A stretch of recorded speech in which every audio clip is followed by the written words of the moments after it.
शीतल Sharma news room live में शुरुआत करेंगे एक बड़ी खबर से। प्रधानमंत्री मोदी का इटली दौरा, सबसे महत्वपूर्ण दौरा। इस पहले दौरे को लेकर जो है वो हम अब आपको बताएंगे। इटली से दिल्ली लौटे हैं प्रधानमंत्री मोदी। इटली में G7 शिखर सम्मेलन में उन्होंने हिस्सा लिया और अब जाकर वो इटली से वापस जो है वो भारत की तरफ रवाना हो चुके हैं, लौट चुके हैं। और ब्रिटेन पीएम और फ्रांस के राष्ट्रपति से भी उन्होंने मुलाकात की है। ये दौरा अपने आप में महत्वपूर्ण माना जा रहा है। फिलहाल आपको बताएं, इटली के दौरे पर गए थे प्रधानमंत्री मोदी। ये पहला उनका दौरा रहेगा जब से तीसरे कार्यकाल का यहां पर जो है वो उन्होंने पदभार संभाला है।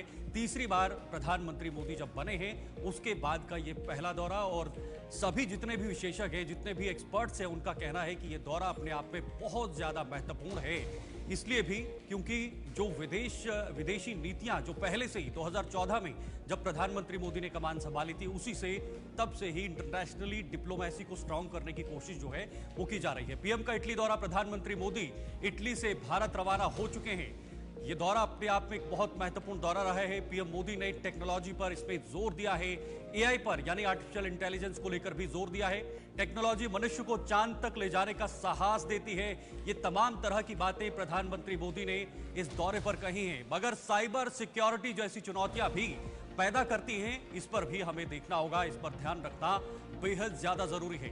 मिलकर सुनिश्चित करना होगा, यानी तमाम जितने भी देश हैं उनको मिलकर सुनिश्चित करना होगा। और टेक्नोलॉजी को उस क्षेत्र में उसको कितना मजबूत किया जाए आने वाले भविष्य के लिए, ये बहुत ज्यादा महत्वपूर्ण है। समाज के हर तबके तक लाभ पहुंचे, इसके लिए भी हमें जितने भी देश हैं एकजुट होकर उस पर कार्य करना चाहिए। टेक्नोलॉजी के अधिकार को सर्वाधिकार में बदलना होगा। टेक्नोलॉजी पे लगातार जो है वो भारत जोर दे रहा है। तकनीक को कैसे बढ़ाना है, तकनीक को कैसे मजबूत करना है, इस पर पूरी तरह से जोर जो है वो दिया जा रहा है। हमें इसे रचनात्मक बनाना होगा, न कि विनाशकारी बनाना होगा। रचनात्मक बनाना होगा और उसी के आधार पर आने वाले समय में हमारे देश में विकास होगा। हमारे देश के आने वाले समय में जो है वो दिशा तय होगी। भारत एआई के लिए राष्ट्रीय नीति बनाने वाले कुछ देशों में शामिल है, यानी कुछ बड़े देशों में शामिल है। एआई, आर्टिफिशियल इंटेलिजेंस, हर बार प्रधानमंत्री मोदी इसका जिक्र भी करते हैं। इसके लिए हमने एआई मिशन भी लॉन्च किया है, यानी आर्टिफिशियल इंटेलिजेंस एक मिशन है, वो भी लॉन्च किया है। और इस पर भी भारत जो है वो बड़े स्तर पर काम कर रहा है। इसका मूल मंत्र एआई फॉर ऑल है, यानी आर्टिफिशियल इंटेलिजेंस फॉर ऑल। ये मूल मंत्र जो है वो प्रधानमंत्री मोदी द्वारा इटली के अंदर दिया गया है। आने वाले समय को हरित युग बनाने का प्रयास करना चाहिए। ये तमाम बातें प्रधानमंत्री मोदी ने अपने इस दौरे को लेकर कही हैं। अमेरिकी राष्ट्रपति जो बाइडेन से भी उन्होंने मुलाकात की। इसके अलावा जितने भी G7 में जो देश शामिल हुए थे, उन सभी के जो मुखिया थे उनके साथ मुलाकातें हुई हैं। ऋषि सुनक से भी मुलाकात हुई है। बाकी अन्य जो भी वहां पर देशों के प्रधानमंत्री पहुंचे थे उनसे भी मुलाकात की थी। ब्रिटिश प्रधानमंत्री ऋषि सुनक से भी खास मुलाकात उन्होंने की है। यूक्रेन के राष्ट्रपति वोलोदिमीर जेलेंस्की से भी प्रधानमंत्री मोदी की मुलाकात हुई है। पोप फ्रांसिस और जापानी प्रधानमंत्री फूमियो किशिदा से भी उनकी ये मुलाकात हुई है। ये मुलाकात देखने को मिली है। तो कुल मिलाकर इटली की प्रधानमंत्री मेलोनी से भी उन्होंने मुलाकात की। और इटली जब प्रधानमंत्री पहुंचे थे उस समय भी उनका जोरदार स्वागत हुआ था। अन्य देशों के जनप्रतिनिधियों से भी पीएम मोदी ने मुलाकात की है इटली दौरे पर। और कहीं ना कहीं ये दौरा जो है वो महत्वपूर्ण माना जा रहा है। आपको बता दें, प्रधानमंत्री मोदी G7 शिखर सम्मेलन में भाग लेने के लिए इटली की अपनी एक द्विपक्षीय बैठक भी वहां पर अन्य नेताओं के साथ की। श्री राम श्रीवास्तव जी हमारे साथ इस वक्त विदेश मामलों के जानकार जुड़ चुके हैं। उनसे इस दौरे के महत्व के बारे में जानने की कोशिश करेंगे कि यह दौरा हमारे देश के लिए आने वाले समय के लिए कितना ज्यादा महत्वपूर्ण है, इसका कितना लाभ हमारे देश को आने वाले समय में होगा। राम श्रीवास्तव जी, बहुत बहुत स्वागत है, समय देने के लिए बहुत बहुत धन्यवाद।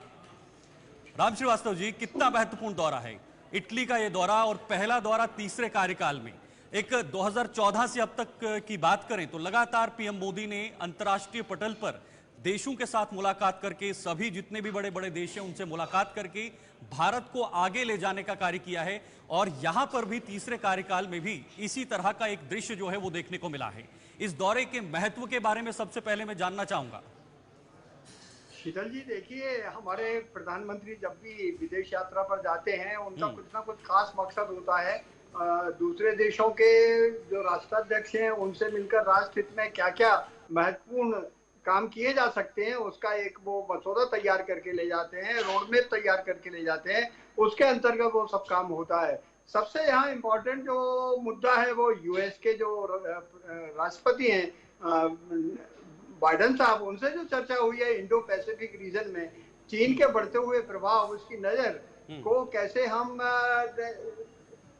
इन राष्ट्रों की मदद से उस पर जो है नकेल कस सकें, इसके मामले में हुई यद्यपि जो वार्ताएं एक्चुअली होती हैं वो कभी सामने नहीं आती हैं, सिर्फ मोल मुलाकात आती है और डिप्लोमेटिक भाषा में वो बात अलग होती है। डिप्लोमेटिक सूत्रों के जो समाचार ये है कि बाइडेन साहब का चूंकि नवंबर में अभी चुनाव होने वाला है और उस समय उनके पास एक और बड़ी समस्या आ गई है। फिलिस्तीनी शरणार्थियों को उन्होंने अपने यहाँ जो शरण दिए उसमें लगभग 10 ISIS के जो लड़ाके हैं वो पकड़े गए, उनको गिरफ्तार किया गया। तो अब पूरी दुनिया को ये सोचना पड़ेगा कि इन विस्थापितों को खुले दिल से जो अपन शरण देते हैं, इनकी आड़ में जो आतंकवादी चले आ रहे हैं, तो वो आतंकवादी कुछ देश पाल पोस रहे हैं, जिसमें ईरान समर्थन दे रहा है, उसने पाल रखा है, हूथों को पाल रखा है, हिजबुल्लाह को पाल रखा है।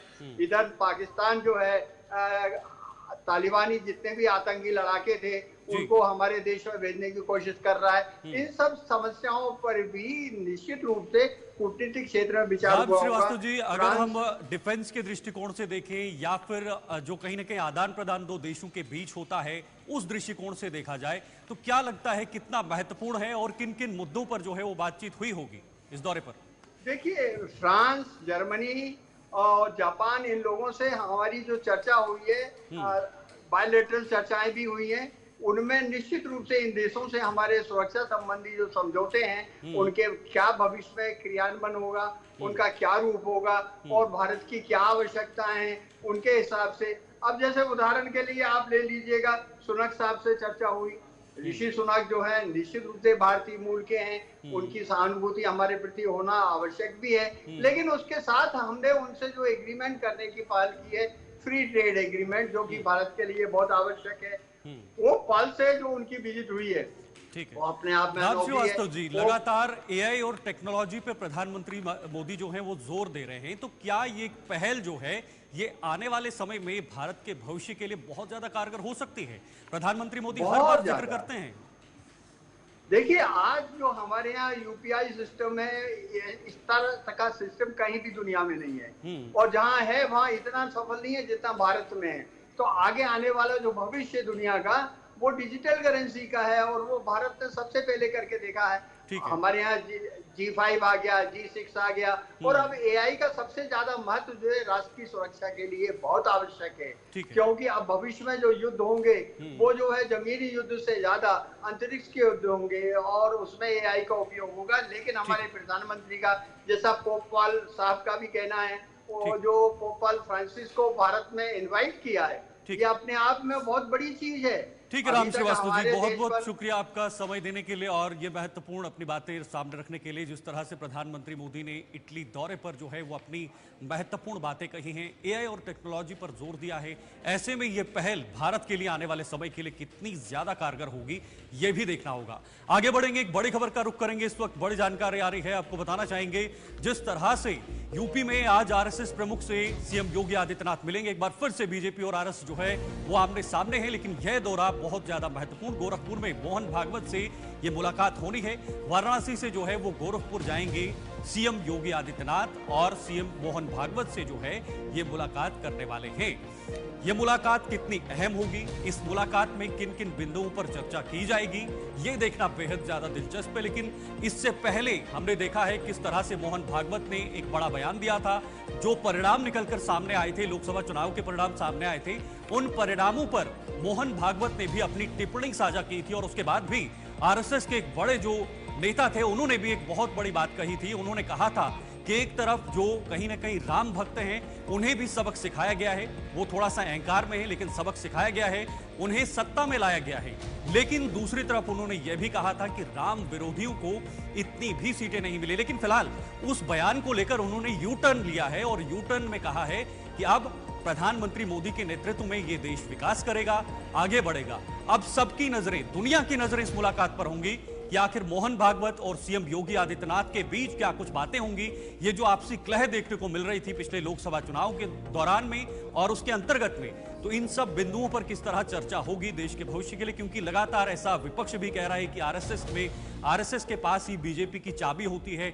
इस तरह से तमाम तरह के बयान सामने देखने को मिलते हैं। लेकिन यह जो कहीं ना कहीं यहां पर मुलाकात होनी है, क्या उत्तर प्रदेश में बीजेपी को बड़ी हार मिली, उसको लेकर भी बातचीत होगी। क्योंकि जो नारा था, और उत्तर प्रदेश का खास तौर पर जो बीजेपी कह रही थी कि वहां पर 70 से 75 सीटें बीजेपी जीतने जा रही है, यानी 80 में से कुल इतनी सीटें बीजेपी जीतेगी, लेकिन ऐसा नहीं हुआ और 30 सीटों पर जो है वो वहां पर बीजेपी सिमट गई है। रजा हमारे साथ इस वक्त हमारे सहयोगी जुड़ चुके हैं। जरा जानने की कोशिश करेंगे कि आखिर ये मुलाकात कितनी ज्यादा महत्वपूर्ण है, इस मुलाकात में क्या क्या मुद्दे उठेंगे, किन किन बिंदुओं पर जो है वो चर्चा की जाएगी। रजा, जरा बताइएगा ये मुलाकात कितनी ज्यादा महत्वपूर्ण है और क्या कुछ बातें आज की जा सकती हैं दोनों के बीच। बहुत ही इंपॉर्टेंट मुलाकात है, गोरखपुर में हो रही है मुलाकात और खासतौर पर लोकसभा के चुनाव के बाद ये मुलाकात है। जाहिर सी बात है यहाँ पर सीटें जो हारी हैं उत्तर प्रदेश में उस पर विचार विमर्श होगा। सबसे अहम मुद्दा ये है कि योगी आदित्यनाथ ने पिछले कई वर्षों से आरएसएस से अपने संबंध अच्छे कर लिए हैं। जितना योगी के संबंध इस वक्त आरएसएस से अच्छे हैं, उतना कहीं ना कहीं शीर्ष नेतृत्व जो भारतीय जनता पार्टी के उसके संबंध नजर नहीं आ रहे। हालांकि बयानबाजी तो नड्डा की तरफ से शुरू हुई थी, जो राष्ट्रीय अध्यक्ष है भारतीय जनता पार्टी, उसके बाद मोहन भागवत का बयान आया, फिर इंद्रेश कुमार का बयान आया। तो जाहिर सी बात है कुछ आरएसएस के खैमे के लोग ये कह रहे हैं कि इस तरह की बयानबाजी से कोई रिश्ते सख्त नहीं है, दोनों के रिश्ते मधुर हैं आरएसएस और बीजेपी के, मगर बयान बता रहे हैं कि कहीं ना कहीं तलखी है। वो जाहिर सी बात है मोहन भागवत के बयान में, मगर शुरुआत नड्डा ने की थी कि हमें किसी भी संघ की जरूरत नहीं है, बहुत बड़ा बयान था। उसके बाद मोहन भागवत का बयान आया, इंद्रेश कुमार का बयान आया। तो जाहिर सी बात है ये पहले भी कलह बीजेपी और आरएसएस में चलती चली आ रही है, मगर बीजेपी की जो नर्सरी है वो आरएसएस से है। जितने भी लीडर उभर के आए हैं भारतीय जनता पार्टी में, सब आरएसएस की शाखा से आए हैं। खुद प्रधानमंत्री ये कहते हैं कि मैं प्रधान सेवक हूं, इसलिए हूं क्योंकि मैं खुद प्रचारक रहा हूं आरएसएस में। तो जाहिर सी बात है इस तरह की जो चीजें आ रही हैं वो कहीं ना कहीं आज गोरखपुर में बहुत बड़ा मंथन है और ये बयानों पर भी विराम लगेगा। रजा, ये जो बयान दोनों तरफ से दिए जा रहे हैं, क्या इस पर विराम लगने की कहीं ना कहीं संभावनाएं हैं? जी देखिए, बयान जो है स्टेट लेवल पे नहीं है, न प्रदेश अध्यक्ष जो है बीजेपी की तरफ से है, न योगी आदित्यनाथ की तरफ से है, न दोनों डिप्टी सीएम की तरफ से है। बयान राष्ट्रीय लेवल से है। तो जब तक वहां पे कोई सॉर्ट आउट नहीं होगा तब तक हो सकता है बयानबाजी ना खत्म हो। ऑर्गेनाइजर ने भी बहुत बढ़ चढ़ के इस विषय पे लिखा है, मगर सबसे अहम चीज ये है कि योगी आदित्यनाथ का पिछले कई वर्षों से कोई कलह आरएसएस से नहीं नजर आती है, मगर आरएसएस जरूर भारतीय जनता पार्टी यानी शीर्ष नेतृत्व उत्तर प्रदेश में योगी आदित्यनाथ हैं, उनसे जरूर सवाल करेगी कि सीटें क्यों कम आई हैं उत्तर प्रदेश में। हो सकता है इस विषय पे बहुत लंबी वार्ता होगी और आज अहम है बैठक। इस बैठक पे बीजेपी की और आरएसएस की निगाहें गड़ी हुई हैं और आम जनता की और मीडिया से संबंध रखने वाले जितने भी पत्रकार हैं उनकी भी निगाहें गड़ी हुई हैं। देखिए रजा, हमेशा जितने भी अभी तक आरएसएस की तरफ से बयान आए हैं उसमें अहंकार शब्द का उल्लेख जरूर हुआ है, तो क्या वो भी एक दृष्टिकोण रह सकता है इस खास बातचीत में? मुझे नहीं लग रहा है कि योगी आदित्यनाथ से मोहन भागवत की इस विषय पे बात होगी, क्योंकि ये बयान उत्तर प्रदेश से नहीं आया, राष्ट्रीय लेवल शीर्ष नेतृत्व से आया है आरएसएस के। और उसके बाद जो भी नड्डा जो राष्ट्रीय अध्यक्ष हैं भारतीय जनता पार्टी, उन्होंने पहल की है बयानबाजी। ठीक है। और आपको एक बहुत अहम बात बता रहे हैं, जेके न्यूज के माध्यम से हमारे सूत्र इतने मजबूत हैं बीजेपी में और आरएसएस में, और खुद मैं कई वर्षों से बीजेपी आरएसएस कवर कर रहा हूं, तो मैं ये बता दूं कि इस लोकसभा के चुनाव में आरएसएस के जितने भी पदाधिकारी थे वो डेड थे उत्तर प्रदेश में, वो चुनाव में प्रचार नहीं कर रहे थे। बहुत बड़ी खबर जेके न्यूज के माध्यम से हम पहुंचा रहे हैं अपने व्यूअर्स को। ठीक है, ओके, बहुत बहुत शुक्रिया आपका तमाम जानकारी साझा करने के लिए। हमारे साथ रजा इस वक्त उत्तर प्रदेश से जुड़े हुए थे, जो इस पूरी मीटिंग पर, इस मुलाकात पर नजर बनाए हुए हैं। अब जब मुलाकात होगी और मुलाकात के बाद क्या कुछ निकलकर सामने आएगा, इस पर सबकी नजरें बनी रहेंगी। फिलहाल वक्त एक छोटे से ब्रेक का है, जल्द लौटते हैं।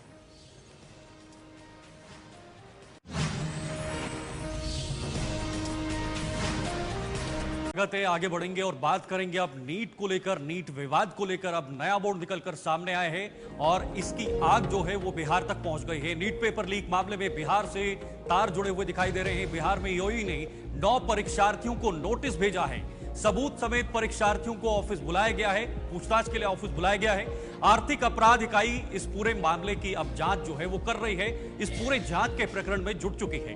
तो नीट पेपर विवाद लगातार देश के अंदर बढ़ रहा है। हालांकि जरूर सुप्रीम कोर्ट तक ये मामला पहुंचा था, सुप्रीम कोर्ट की तरफ से भी इसमें कुछ डायरेक्शंस दी गई थी।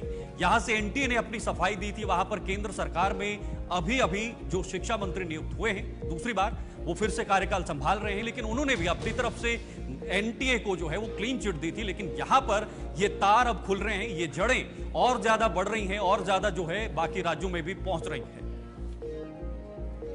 अमित कुमार हमारे साथ सहयोगी हमारे पटना से इस वक्त जुड़ चुके हैं। अमित के पास जाकर आज के इस पूरे मामले को लेकर वहां से जानकारी लेने की कोशिश करेंगे। अमित, ये पूरे तार जो हैं ये पटना बिहार तक पहुंच चुके हैं, यानी बिहार तक पहुंच चुके हैं, ये जड़ें और ज्यादा बढ़ रही हैं। तो आज का जो ताजा मामला है, किस तरह से उन सभी अभ्यर्थियों को जो है वो ऑफिस बुलाया है और किस तरह से कार्रवाई होगी? अच्छा होता है कि ये काफी महत्व रखता है। और इस पर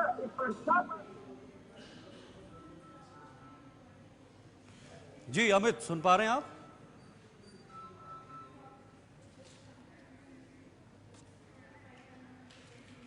तो चलिए, लगातार आपको बता रहे हैं अब इसके तार जो है वो बिहार तक पहुंच चुके हैं और बिहार में भी अब इसकी कार्रवाई जो है वो शुरू कर दी है। हमारे सहयोगी जुड़ेंगे, वो भी जानकारी देंगे, लेकिन उससे पहले आपको बताना ये जरूरी है कि किस तरह से परीक्षार्थियों में जो है वो गुस्सा देखने को मिल रहा है। उनकी जो मेहनत थी वो रंग नहीं ला पाई, उसमें भी बहुत बड़ा जो है वो विवाद खड़ा हो गया है। अमित हमारे साथ वापस जुड़ चुके हैं। अमित, जानकारी दीजिएगा। जैसे कि नीट का जो एग्जामिनेशन होता है वो काफी महत्वपूर्ण होता है, खास तौर पर प्रतिभावान छात्रों के लिए ये काफी महत्व रखता है। और इसके पे अब भ्रष्टाचार के आरोप लगने लगे हैं और ऐसा कहा जा रहा है कि इस परीक्षा का प्रश्न पत्र पहले ही लीक हो गया था, जिसके बाद छात्रों में खासा आक्रोश है और छात्र इस परीक्षा को रद्द करने की पूर्ण रूप से मांग कर रहे हैं। देखिए, मामले में 13 लोग आरोपी जो है बनाए गए थे, जिसमें 4 लोगों को परीक्षा केंद्र से ही अरेस्ट कर लिया गया था और शेष 9 लोगों को आज नोटिस जारी किया गया है।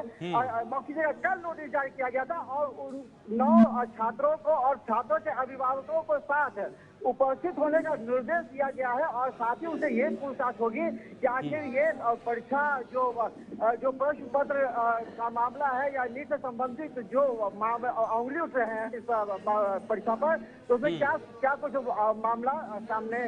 अमित, देखिए, जिस तरह से सुप्रीम कोर्ट ने, एनटीए ने जो अपनी बातें रखी थी, उसने अपनी सफाई दी थी, उस पर शिक्षा मंत्रालय का भी उनका जो अपना वर्डिक्ट था वो सामने आया था। लेकिन अब ये जो तार बढ़ रहे हैं, बिहार तक पहुंचे हुए हैं, क्या इस कार्रवाई के बाद और भी सुराग निकलकर सामने आ सकते हैं? ऐसी कोई संभावनाएं हैं?